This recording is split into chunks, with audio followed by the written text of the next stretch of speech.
اعوذ باللہ من الشیطان الرجیم بسم اللہ الرحمن الرحیم الصلاۃ والسلام علی خاتم النبیین وعلی آلہ وصحبہ اجمعین۔ السلام علیکم ورحمۃ اللہ وبرکاتہ۔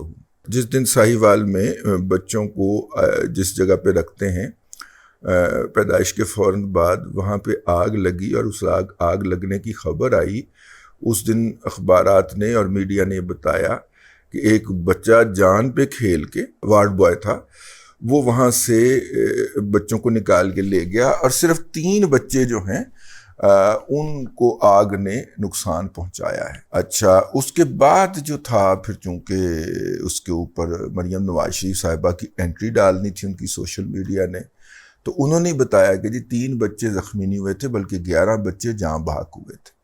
پہلے خبر کیا آئی تھی کہ اس نے 11 یا 14 بچے جان پہ کھیل کے ان کو بچا لیا، اور ایک ریڑھی جو اسے ملا، وہ جو بھی ہوتا ہے وہ اسٹریچر ملا، اس کے اوپر ڈال کے ان کو وہاں سے آگ لگی ہوئی جگہ سے نکال کے لے گیا۔ اب خبر پھیلائی گئی جب مریم نے جانا تھا کہ وہ وہاں پہ 11 بچے جو تھے وہ جھلس کر جاں بحق ہو گئے تھے۔ اب دونوں خبروں کے اندر فرق ہے، ہم نے پتہ کیا تو انہوں نے کہا دوسری خبر غلط ہے، لیکن پھیلائی اس لیے گئی کہ گریوٹی آف سچویشن بڑھائی جائے، اور گریوٹی آف سچویشن کے بعد پھر مریم نواز شریف صاحبہ وہاں پہ وزٹ ڈال دیا گیا۔ وزٹ ڈالنے سے پہلے وہاں پہ ڈاکٹروں اور پیرامیڈیکل کے ساتھ بھی پولیس نے داخل ہو کے بدسلوکی کی۔ اب پتہ نہیں ڈاکٹر اور پیرامیڈیکل کیا کرنا چاہ رہے تھے اور ان کو کس کام سے روکنے کے لیے پولیس نے وہاں پہ انٹری ڈالی۔ بتایا یہ گیا کہ انکوائری ہوئی تھی اور انکوائری کے اندر پرنسپل میڈیکل کالج اور ایم ایس جو تھے وہ دونوں قصوروار قرار دیے گئے۔ اب میں یہ نہیں سمجھتا کہ دونوں ایٹ اے ٹائم قصوروار ہو سکتے ہیں۔ پرنسپل میڈیکل کالج کا ہسپتال کے انتظامی معاملات سے کوئی تعلق نہیں نکلتا۔ یہ وہاں کا ڈی سی او یا کمشنر جس نے بھی انکوائری کی ہوگی، یہ اس کی بدنیتی اور نہلی یا بغض کے اوپر دلالت کرتا ہے، لیکن چونکہ بیوروکریسی مریم بی بی نے وہی رکھی ہوئی ہے جو عمران احمد خان نیازی کی تھی، تو وہ ان کو پھنسائے کیوں نہ، ٹھیک ہے۔ اب یہ دوسرا فیز آ رہا ہے۔ پہلے فیز کے اندر معاملہ نپٹ گیا کہ جناب وہ بچے نے جان کے کھیل کے بچے بچا لیے، 3 بچے جھلس گئے ہیں جن کو ایک نئے وارڈ میں شفٹ کر کے ٹریٹمنٹ دی جا رہی ہے۔ یہ پہلی خبر آئی ہے اور یہ بھی اتھینٹک سورسز سے خبر آئی ہے۔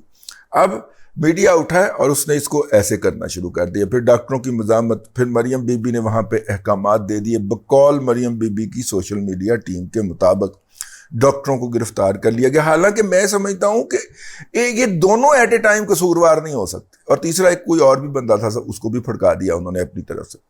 وہ جناب شام سے پہلے وہاں پہ مجسٹریٹ نے بیٹھ کے ان کی ضمانت دے دی، اے بنا لو تسی امیج بلڈنگ۔ کس عقل مند نے یہ مشورہ دیا تھا؟ میں تو اس عقل مند کی مبلغ عقل کے اوپر جو ہے وہ حیران ہو رہا ہوں، اور بی بی نے وہ مشورہ مان بھی لیا۔ مطلب میرے لیے ناقابل ہضم بات، یعنی کہ ایک ایکٹیویٹی جو آپ نے یہ ثابت کرنے کے لیے کہ آپ لوگوں کے کتنے ہمدرد ہیں اور کتنے ان کا درد محسوس کرتے ہیں، اور کوئی شک نہیں ہے کہ آپ محسوس کرتے ہیں، میں ذاتی حیثیت میں بھی جانتا ہوں، اور پورے خاندان کے اندر جو انسانی ہمدردی کے حوالے سے جو جذبات ہوتے ہیں میں اس کو جانتا ہوں ذاتی طور پہ، اور اس کے مظاہر میں دیکھ چکا ہوں، اگرچہ اس پہ پابندی ہے کہ وہ آپ نے بیان نہیں کرنا، ٹھیک ہے، اور مجھے ذاتی طور پہ تجربہ ہے کہ وہ کس طرح کسی بھی انسان کی تکلیف کے اوپر کتنا مضطرب ہوتے ہیں اور اس کے لیے رد عمل دیتے ہیں یا اپنی کوشش کر کے پہنچنے کی کوشش کرتے ہیں۔ یار 50 کروڑ روپیہ شوکت خانم کو پرسنل ڈونیشن، اور ہر سال 10 کروڑ روپے کی زکوٰۃ جو ہے، اس سے آپ کو نظر نہیں آتا یا محسوس نہیں ہوتا؟ لیکن میں یہ سمجھتا ہوں کہ ان کو شاید اس حوالے سے مس بریف کیا گیا ہو، مس رپورٹ کیا گیا ہو، اور تاکہ ان کو جانے کے اوپر قائل کیا گیا ہو، جو بھی ہوا ہے۔ لیکن یہ ایک ابلاغی ڈیزاسٹر ہے، ابلاغی سانحہ ہے، جس کے اندر وہ 3 بچے جو تھے وہ جھلس گئے تھے، ان کی بھی ٹریٹمنٹ ہو رہی تھی، معاملہ ختم ہو گیا تھا، آپ نے اس مسئلے کو جا کے ریوائیو کیا، اور مطلب کہ وہ راہ میں پڑی ہوئی خاک جو تھی وہ اٹھا کے سر میں ڈال دی۔ یا تو آپ یہ امیج کریٹ کرتے یا یہ پوری ایکٹیویٹی کریٹ کرتے تو پورے آرگنائز طریقے سے کرتے، اور اگر آپ نے نہیں، یا آپ کر لیتے اور بعد میں اس کی اپنی مرضی سے رپورٹنگ کر دیتے. مطلب آپ کے جو دونوں لیفٹیننٹ ہیں، مطلب کہ مریم اورنگزیب صاحبہ اور عظمہ بخاری صاحبہ، انہوں نے اس کے اوپر بھرپور ٹویٹس کی، اور ماشاءاللہ مریم اورنگزیب صاحبہ تو کبھی چھوٹی موٹی بات کے اوپر ٹویٹ بھی نہیں فرماتی نا، وہ تو کبھی کبھی عوام الناس کو اپنا خیالات کا تبرک جو ہے وہ بخش دیتی ہیں. انہیں پارٹی کو جو مرضی ہوتا رہے، حکومت کی جو مرضی ایسی تیسی ہوتی رہے، وہ کبھی اپنا ٹویٹر ہینڈل استعمال نہیں کرتی. لیکن انہوں نے بھی تابڑ توڑ اس کے اوپر ٹویٹس کی. مریم اور عظمہ بخاری صاحبہ تو خیر ہمیشہ فرنٹ فٹ پہ ہوتی ہیں، انہوں نے بھی کی. تو اگر اتنا بڑا ایشو تھا کہ ہیڈ کو آگے ٹویٹ کرنا پڑ رہا ہے، یا لیفٹیننٹ کو یا جرنیل کو خود میدان میں اترنا پڑ رہا ہے، تو اس کا مطلب ہے کہ ایشو بڑا تھا.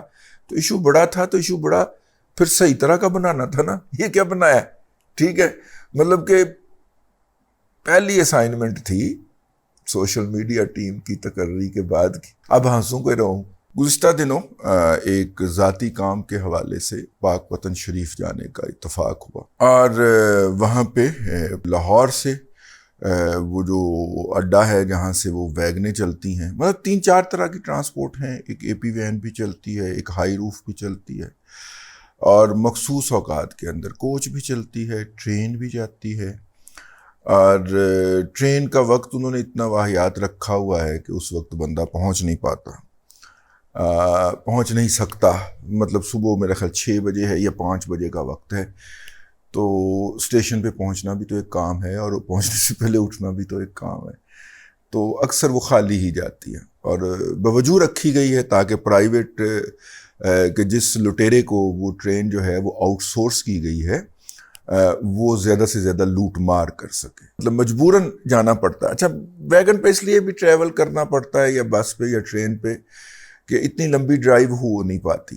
اور مطلب لمبی ڈرائیو جو ہے، اب اصحاب اتنے ایکٹیو نہیں رہ گئے. 1-2 دفعہ گاڑی لگنے کے بعد اس نتیجے پہ پہنچا ہوں کہ پبلک ٹرانسپورٹ پہ ٹریول کر لیا جائے، تو وہ کرتا ہوں. اس کو پس منظر میں رکھ کے ہم وہاں پہ گئے، اور میں لطیف سے ملنے نہیں گیا تھا.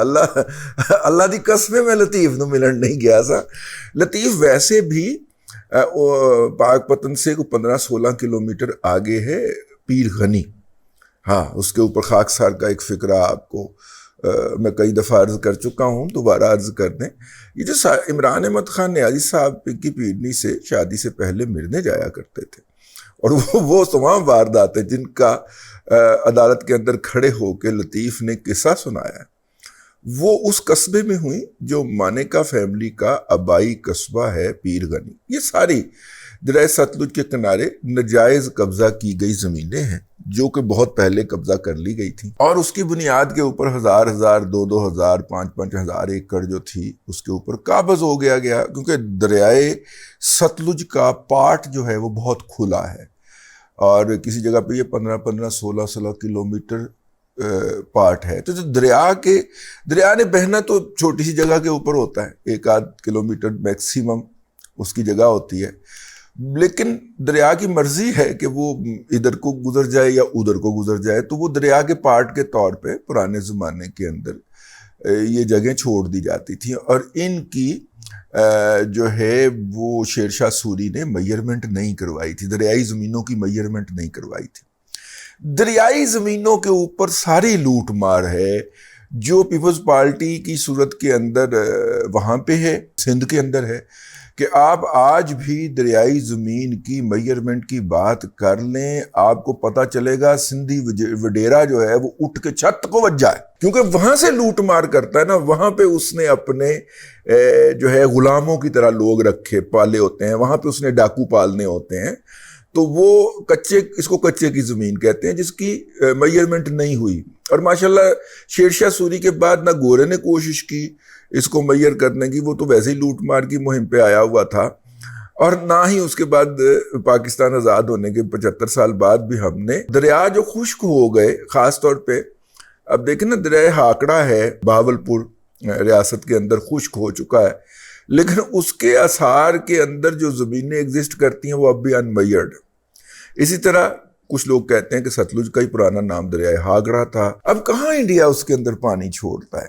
کبھی کبھار 10 سال میں ایک مرتبہ اس نے چھوڑنا ہوتا ہے. لیکن چلیں پانی چھوڑتا رہے، زیادہ سے زیادہ اتنا پانی آ جاتا ہے جتنا راوی میں آتا ہے. تو آپ وہ تھوڑی بہت زمین جو ہے اس کو سپیئر کر کے، لیکن کیوں سپیئر کرنی ہے، میئر کریں اس کو، اور اس کی آنرشپ جو ہے اس کا فیصلہ کریں. تو یہ لوگ وہ لوگ ہیں جنہوں نے پہلے زمینوں پہ قبضے کیے اور ان زمینوں کو بعد میں اقتدار میں آ کے ریگولرائز کرا لیا، میئرڈ زمین کے اندر ایڈ کر لیا. یوں ہزاروں ایکڑ کے وہ مالکان بن گئے. کہلاتے وہاں پہ نواب ہی ہیں، ٹھیک ہے. ان کے والد صاحب نواب اپنے نام کے ساتھ لکھا کرتے تھے، لیکن حرکتیں انہوں دی وہی نے ہیں. وہ جو وہ نہیں ہے اپنا ہمارا وہ سٹار ٹھاکر، حرکتیں اس کی ان کی ٹھاکر والی ہیں، لیکن نواب اپنے نام کے ساتھ لکھواتے ہیں. تو ایم ہی ذرا شروع ہو گیا تو میں کہ وہ عرض کر دوں. اینی ہاؤ واپس آتے ہیں اپنے موضوع کی طرف.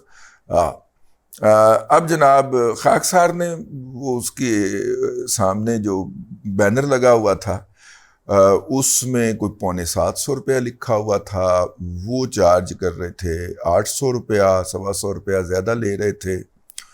تو میں نے وہاں پہ آزادی اظہار کا اور جمہوریت کا علم بلند نہیں کیا. میں نے اسے کہا کہ وہ تو لگا ہوا ہے بینر سامنے کہ پورا کرایہ لیا جائے گا اور مریم نواز شریف کی تصویر کے ساتھ خوبصورت بینر لگا ہوا ہے. کہتے پھر وہ کو لے لو ٹکٹ. ٹھیک ہے. اچھا خیر، وہاں سے یہاں سے ہم گئے اور وہاں سے واپس آئے، اور دونوں جو تھیں دونوں جگہ پہ مریم نواز شریف صاحبہ کی تصویر کے بینر بھی لگے ہوئے تھے، اور کرایہ کم کروا کے جو انہوں نے کیا تھا وہ بھی لکھا ہوا تھا. لیکن اس بینر کے نیچے بیٹھ کے جو ٹکٹ دے رہا تھا وہ اتنے پیسے وصول نہیں کر رہا تھا. اب تک کے لیے اتنا ہی. اگلے ولاگ کے اندر پھر حاضری ہوگی. اللہ تبارک و تعالیٰ آپ کو آسانیاں عطا کرے اور آسانیاں خلق خدا میں تقسیم کرنے کی توفیق عطا کرے.